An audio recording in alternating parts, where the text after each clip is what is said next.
Hello, listeners, and welcome back to the Dear Forest podcast. So, just a little disclaimer for this episode this was my first virtual interview.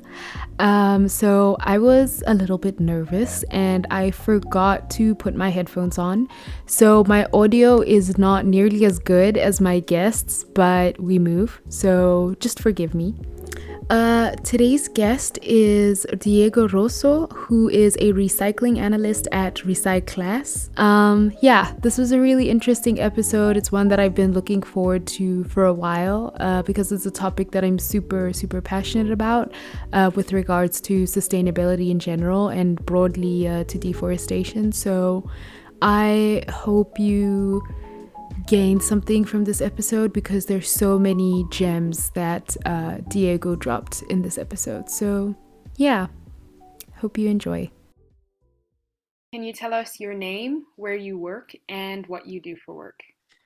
Yeah, sure. My name is Diego Rosso. I'm a recycling analyst in Recyclass. Recyclass is a cross industry initiative that is looking forward to have a full circular economy approach on mainly on packaging, but we're talking here about most likely plastics. I work there specifically in a certification scheme that we have for the traceability material. So it's in order to assure that the things that you see in the market, for example, something that it says this material or this packaging or this product is X% from recycled content or post-consumer recycled content, like who is helping to do these things.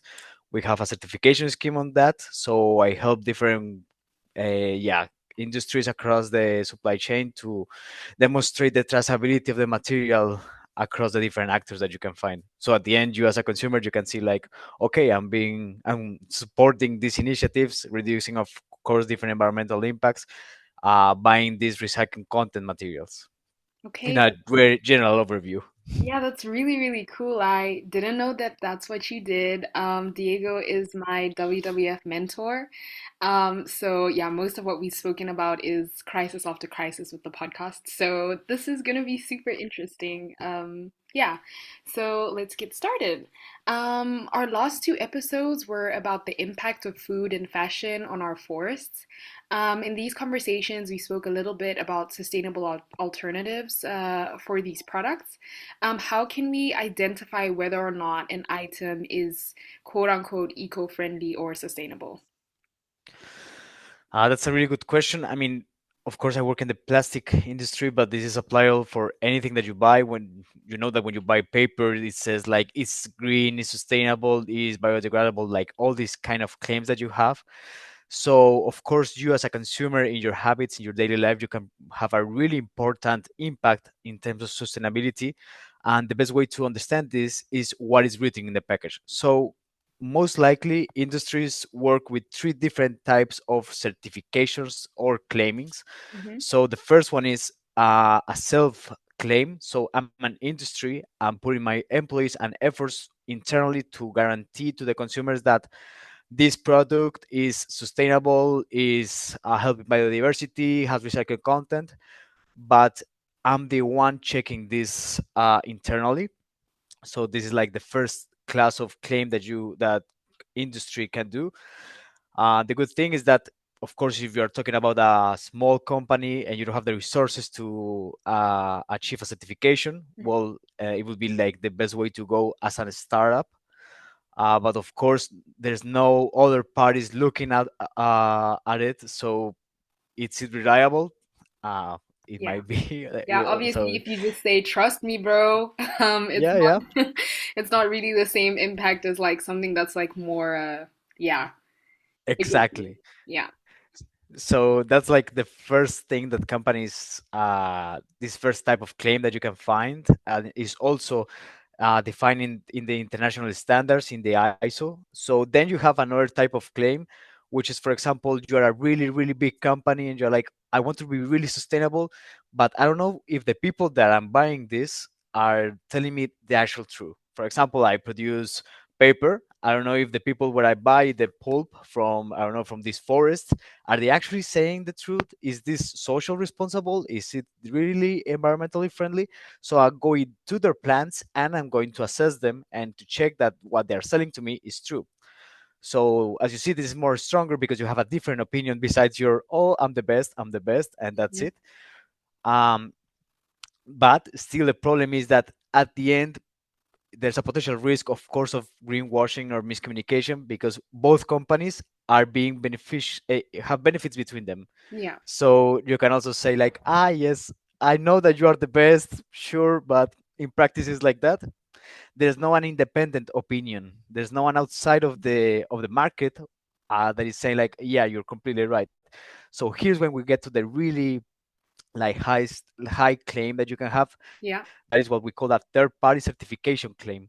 So it's a company dedicated to evaluate, to assess, and to certificate industry, but it's not involved at all. So this is what you saw, what you can see as Ecolabels.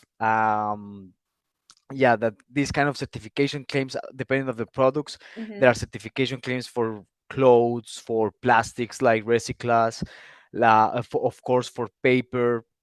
So this is like the type of category that you as a consumer you want to look forward. You are looking for a certification that is being performed by another people, a certification body, a different part besides the company. Okay, so That would be like the basically goal. somebody that can't be or hasn't been influenced by the company. So I think in the first two cases, it's like the first case, you're obviously biased towards yourself. You're evaluating yourself and saying, I am great, which yeah, holds no water in the end. And then in the second case, you're evaluating your suppliers who, if you have a good relationship with them, you want to keep them. And so you won't maybe see the things that you should be seeing, I guess. So there's a bit of a bias there as well. But the third one, it sounds like no influence, no outside influence, and it's really then will be the most accurate in theory. So, okay, yeah. Indeed. But Um, it's really important. I mean, this is in terms of claims, but then like the first red flag, if we can call it in our product, is mhm. when you don't see any certification at all or any claim at all, and it's only like green paper. I mean, this kind of vague terms. Before talking about claims and certification, this is like the first step that you need to take into account as a consumer. If you see something that is just saying like, I don't know, green paper hippie product, you're like, okay, well, this is just a word. This is what is it? Yeah. So, So, and this is like the first spot to understand if you're buying something that potentially is related with greenwashing. okay, yeah, that's definitely, I think, interesting to know that, yeah, a company can just claim it and with no consequences, right? Are there any consequences if they say, Yeah, I mean, there are normative. Every day there are more legislations coming up in order to avoid greenwashing, and most likely in the future, of course, take into account the SDGs and the goals that we have for 2030. Most of the legislation will say, of course, if you want to communicate something regarding that is sustainable, you need to have a certificate itself. So this is every time less common because legislations around the world are working towards to it, but still you can find these scenarios in the market. okay. So then if yeah, we're having conversations about like the regulations, I think it's best to ask if you see a gap in the international oversight of these eco labels. I mean, sure it is because the ecolabels can be a national certification or an international one. So this leaves the gap, of course, of how you measure something. For example, I don't know, in the States, how you measure it in the EU might have conflicts on terms of what is really sustainable. So as an international point of view, as you know, you have this self-claim products in the market, but because we don't have like an standard international regulation across the world, you might have buying products or importing or exporting products outside of inside of the EU that are being measured with a different aspects or requirements that inside. So at the end, it leaves the opportunity to of course have greenwashing or miscommunication among not only products but other countries itself. So there's not like a basic standard, basic requirement at the end. Just to give a little more of information on what is these certification schemes, these can be provided. These are created most likely first by the government. The government Hmm. is saying, I want to. I want to have a specific certification to fulfill this specific law or to help companies or yeah, different actors to be certified. So in this, you have like the EU Ecolabel, like Grid Seal in the States. Hmm. So these like are coming from the governmental part, but then you also have NGOs that are also making these requirements to help the industry to communicate and to certify. For Hmm. example, Recyclas and another initiatives are NGOs that the objective is to help them to industry not only block them but also help them to achieve requirements according to regulation, and of course in a reliable way to the consumers. So being this said, you have NGOs that work differently across the world. You have different governmental and laws across the world. So these differences, these gaps, are the way through that some companies can take it as a potential opportunity to place products in the market that actually are not that sustainable. Yeah, I think yeah, I'll definitely add links to the different entities that you just spoke about, the NGOs and the organ and the examples on a government level. But yeah, definitely on the company level, it's something that I do think about a lot. Is like it's always in the news cycle that there's another large corporation that is claiming something that isn't true. Especially with clothing, it's very common that a lot of fast fashion companies say this is recycled, and what they mean is that the label on the clothing is recycled, not the clothing is recycled. So it's something that, like, when I first heard about it, I was like, what? Like, can they do that? And they absolutely can, because technically, they're not lying to you as a consumer. The label is recycled, but you assume that the clothing is recycled. So I think it's definitely something interesting. Yeah, I don't know what you think about that. I mean, that's a really good point because um, take into account that sustainability has these three big pillars according to UN, that is like the economic, the social, and the environmental part. Yeah. When you get this the certificate of your achieving something, is in one of these specific pillars. So let's, for example, the chocolate. You have a certificate that your chocolate is super sustainable in an environmental way. So the forests are managing properly, and of course there's like an offset of carbon and all these kind of great things that the company achieve as a certificate. But then if you go to those countries, the social rights, the social work statements that the company has internally are really bad. So it's good chocolate. I mean, if you think about the environment and the forest that is coming from, maybe yes. But the sustainability is a whole thing. So where is the social part? Where is the people that is actually working on that? And you can also do it all the way around. There are certification schemes that guarantee the company said like, okay, I really care about my employees and I'm really right way to do things. Hmm. But in the environmental aspects, I don't really care. So you can have these kind of miscommunications in Yeah, and everything. Not yeah, yeah. no, no, go ahead. No, so I mean, it can. What I try to say is also it's not only of the component. For example, the chocolate is sustainable, but the packaging no, or the packaging it is, or in the clothes that you were saying, but also what is behind of it is can also be segregated. It can be sustainable one in only one specific way but not in the others. So having a certificate, of course, is the first achievement that you are you trying to get, but how you communicate it, this also is changing according to regulations. But it's really important because it's not the same saying that I have this aspect in a good way that saying I'm a full sustainable company, which are two different things. Yeah, I mean that's true. And what I was gonna ask is like, is there an all-encompassing eco label? Is there something that's like that kind of takes care of all the three pillars, so the social, the environmental, and the Yeah, the economic one. Yeah, yeah, the social. economic? Yeah. Yeah, yeah. Um, to be honest, if you have one that gathers the other components, is missing something always. So the Hmm. best thing to do is actually to have a certificate, a strong certification scheme per pillar at least. In that Hmm. way, you are fully compromised and showing your commitment in the specific section or areas. But if you're trying to achieve everything in one, I mean, is hard because sustainability, as I said, is such a big thing Mm-hmm. that place everything in one requirements, and in specific requirements in a scheme is a lot. And Mm-hmm. also because it depends of the industry. You're not going to evaluate the same things for a recycler, for a company that is producing bottles, that from the chocolate factory, that from the companies that are producing cars. They have different backgrounds, they work with different things. So have an equivalent baseline for sustainability is really, really, really hard. That's why you see the SDGs that we set up for 2030.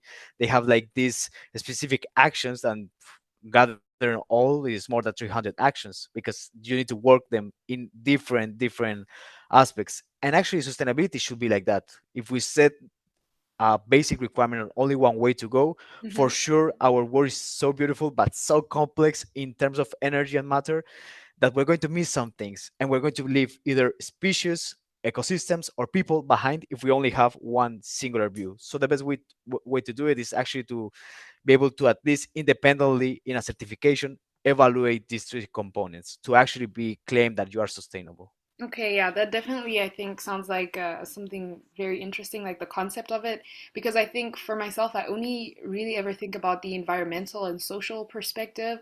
But yeah, if we're being honest, the world order right now, or the way that we've arranged our world, is around money. So the economic side also matters for the moment. I think we won't get into whether or not we should have arranged our society around money today. But yeah, definitely something to consider, because I was thinking about it when you said it, like what's economic sustainability? But it's really just Yeah. being able to keep the company running. That's all that it is.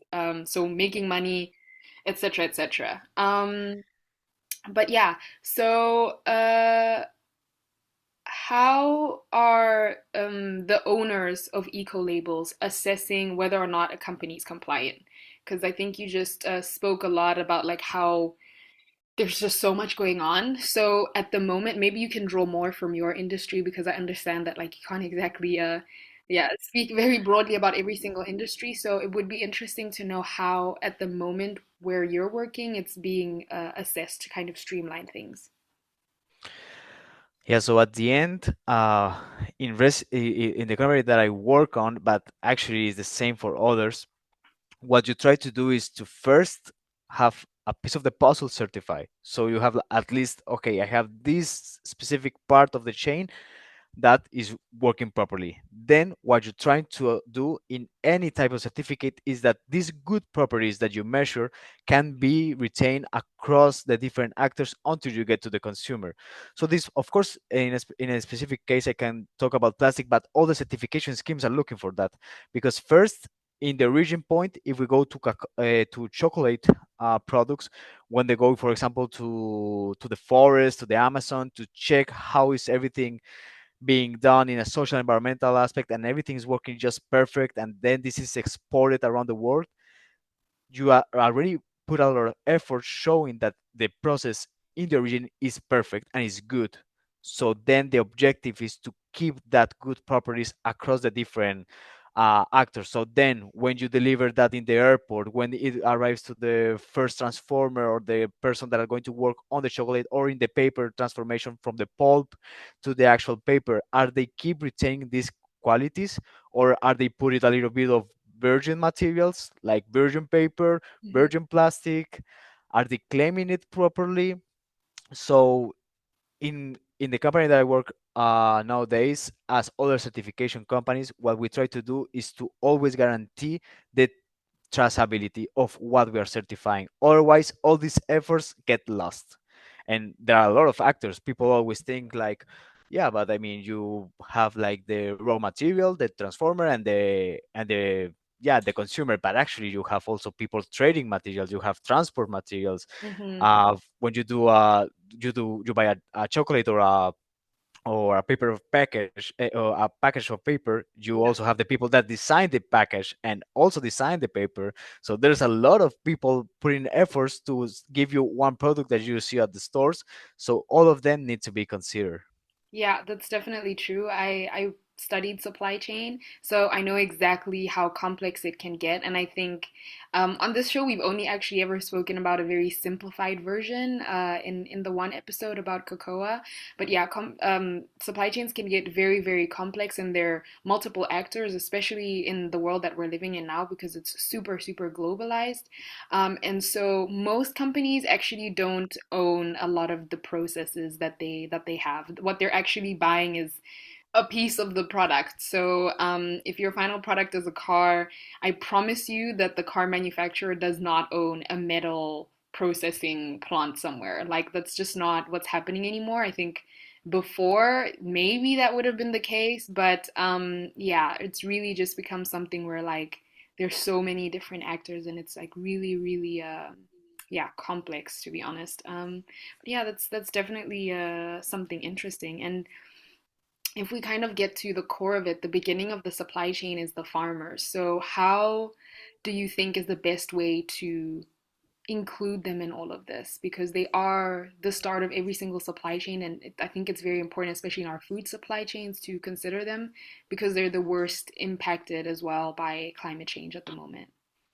Yeah. So, wow, that's a really, really good question. I mean, that's the reason why you need to have all the actors in the same table, because what is happening in the previous years, of course, this is trying now to change, of course, with the social sustainable goals. But before it was like, okay, I put requirements, but I only think about the brand owners, like the final big companies, and then these requirements they need to be applied for the rest of the chain, and people like they don't have the resources to fulfill these requirements, like the farmers, they were the first ones affected. So to me, it's not a matter of how you assess the farmers or the origin point in this case, of course, in the cocoa, but it's also how you can consider them when you set the requirements, because at the end it's very important to understand that the certification scheme or the certification bodies that are assessing this, or the brand owners that want to certify this,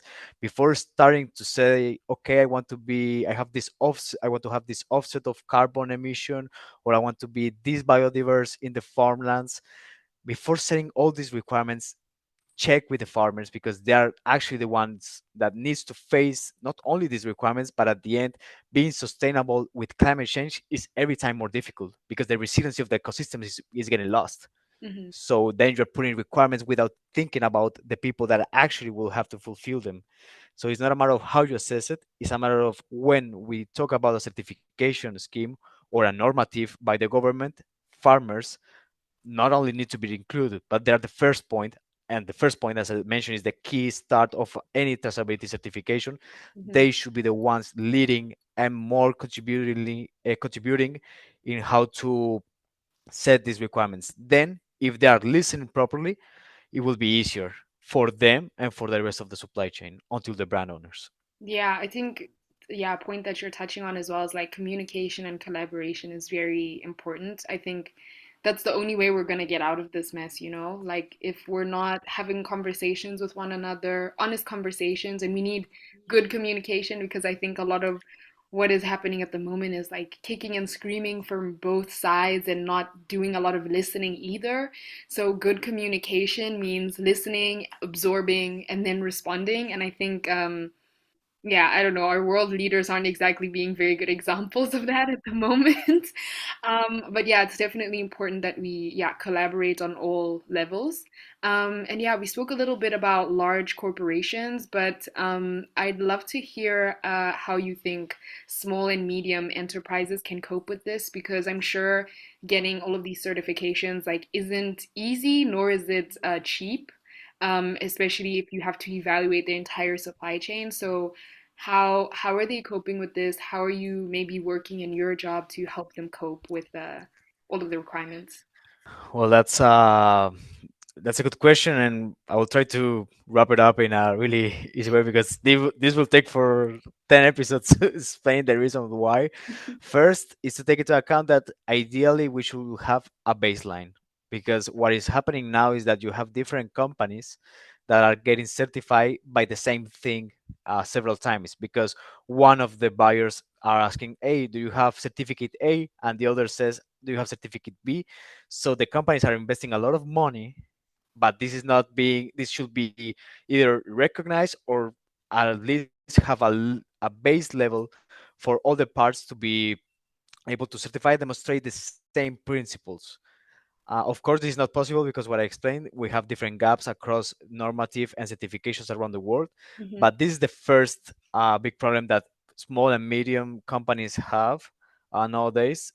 Then, besides this, in terms of price, it depends. It's like when you want to buy something for yourself. Most likely, if you want to invest in something that it's really good, it's yeah, it's either a product, cloth, or whatever you really want it to last, and it's like the most beautiful one. Those are the expensive certificates, but Yeah. there are also the certificates that are communicating better. Hmm. So if you're a small company, as I mentioned, you can you can self-claim what you're doing, or try to achieve a cheap certification that is really complex to set a price. But just to give an idea, to really small process and products to be certified, and of course not a cheap certification scheme, but not a one with really high requirements and standards, can go from 1000 euros, and then you can have certifications process that can cost 50, 70. Yeah. It Okay. depends. So it's really broad. And it's also, I mean, as I mentioned, the important thing is to set everyone at the table. Of course, farmers is a key point, Hmm. but then you need to be able to put everyone in. How small companies that are trying to face markets and competition are going to be able to demonstrate this and to give you a good quality product that you can trust in, if the certification is going to cost half of the production. Yeah. So these are things that, that's why we need to be at least in a basic level, so then companies, farmers, and consumers can decide. Otherwise, it will be quite complicated, most likely for the tiny family farmers or tiny companies or medium companies. Okay. Yeah, I think that's definitely interesting because buy local is also important, and we need to find ways to support our locals. And yeah, it means also making sure that they can get the certifications. But yeah, so we've been discussing greenwashing a lot. I think we've thrown the word around quite a bit. So can you just briefly maybe define the word for our listeners? Well, if I could define greenwashing, is like a definition for myself, it would be something like, is when you're a company and you pretend to be sustainable without doing any effort. You're just, the money that you're putting in marketing than actually working on sustainability. So, and greenwashing can be in an aggressive way, like as I mentioned, green products or biodegradable, I don't know what, like only names, bug names that confuse, of course, the consumers. But also you have this proactive greenwashing that is the same thing. Companies that are saying we're working to zero net carbon off footprint by 2050. Well, Yeah. 2050 is not tomorrow, and if you see the production records and their, yeah, how they are working now, they are not going towards that goal. So it's like, I'm just pretending that in the future I will do something, but actually I'm not. So to me, greenwashing is that when the companies are claiming to put efforts on sustainability, but actually they're just putting in on marketing. Yeah. So basically, reality versus their reality is basically what it is. But Yeah, yeah. so, given that we know that eco labels are used sometimes as a tool in greenwashing, can you maybe share some other tools or things that can be used to greenwash? Yeah, so this is when we go back to the supply chain. So everything that is not certified in that spot is like a blank spot of to put anything in that product. So for example, would you buy a product that is super sustainable and the region of the forest is being managed properly in terms of regeneration? But then when the wood is being carried in the shipment or in the, yeah, in the different transport system is not checked, then apparently the company that is being subcontracted to put these products in other parts of the world, for example in the EU, are putting illegal logging of the forest or illegal deforestation products or amounts there. So from 1,000 tons that are exported, some material is coming from illegal or of course these kind of sources.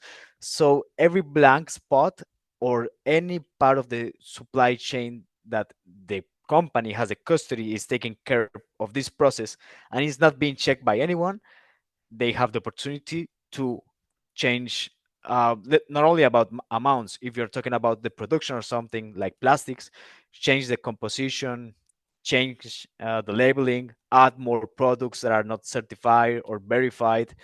So all these black white spots or these blank spots that we are not sure what is happening in there in practice are the perfect opportunity to have greenwashing. Or at the end, it's a lot of information for consumers, and if you're not related with the topic, of course it can be difficult. But only with marketing you can already sell the idea that something is extremely sustainable without even being checked in the whole life cycle of the product. So both are the key scenarios. I think there's still a lot of work to be done in the end. So, yeah. And how do you think consumers can best protect themselves from greenwashing? Well, being sustainable and contribute to the world is in any type of action you want to have on your life, it requires an effort. So Hmm. it's not that you have a beautiful list of I should buy this or not this, but this is also the commitment that you have for the planet. So key steps or red flags that you can spot is first, of course, if you see something that is not certified but it says green or this kind of vague terms, this is a no go.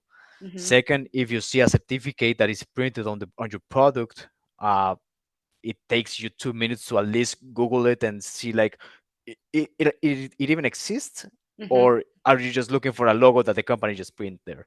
Okay. And then you have official websites to check if a certification is valid, if it's not valid, if it's suspended. You can check this if you have more time and you want to prepare your grocery shop, for example, and you want to be really sustainable in the daily action. You can visit either, for example, when you see the name of the certification scheme that was recognized, if you go to the website, most likely all certification schemes have listed all the valid certificates and the companies that were certified. And then there are some efforts. You have like I think it's global ecolabing.com. So it's like an international website that you can check different certificates. Of course, this is an initiative, so maybe it's not updated or maybe we're missing something. But yeah, that would be the way to go. But it even though that I know that is like to put an extra effort to check this, the Yeah. best way to contribute to the planet is in our habits, because in a subconscious way we are contributing in such a big matter that actually go and do a big action. If we put a little at least one action per day, how we buy things, how we eat, how we behave, the impact and the contribution that we do will be greater than actually just have a big action per month, per year, or whatever. Okay, yeah, that's definitely it's something important. Small, concentrated efforts. Do your research, even if it's like a couple minutes standing in front of the product in the grocery store. It takes nothing out of your day, probably will add to your day. But yeah, so how do eco labels help, good eco labels help us protect our forests against deforestation and yeah. So good eco labels, especially for forest, is what you're buying is that first the social rights of the people of the forest are being taken care of, the certification, but also that the forest is managed properly. So it means that they have a recuperation standard or methodology in order to, of course, be able to not treat the ecosystem too harsh, but also give it the opportunity to recover according to the demand of the product. So these quality management systems of the forest are really complex and really it's really interesting how they work in practice. But besides that, if you're also buying from specific ecosystems around the world, they can even take into account indigenous rights, Mhm. which is also key. They are the ones that actually have the knowledge of how to protect and be and manage the forest. So that's what you buy with a good eco label. You're buying a forest that, of course, had an impact because you're you're consuming the product, but Mhm. the impact is being treated reasonably, and of course it's taking into account the regeneration of the ecosystem itself and the community that is placed there. Yeah, okay. I think the regeneration thing is definitely very important. Yes, trees do grow back, but it's important that if there is like deforestation, that it happens in a way that reforestation is also possible, right? So, yeah, Indeed. definitely an important thing to consider. But the last thing that I'll ask you, that I ask all my guests, is if there's one thing that you hope the listener takes away from this podcast episode.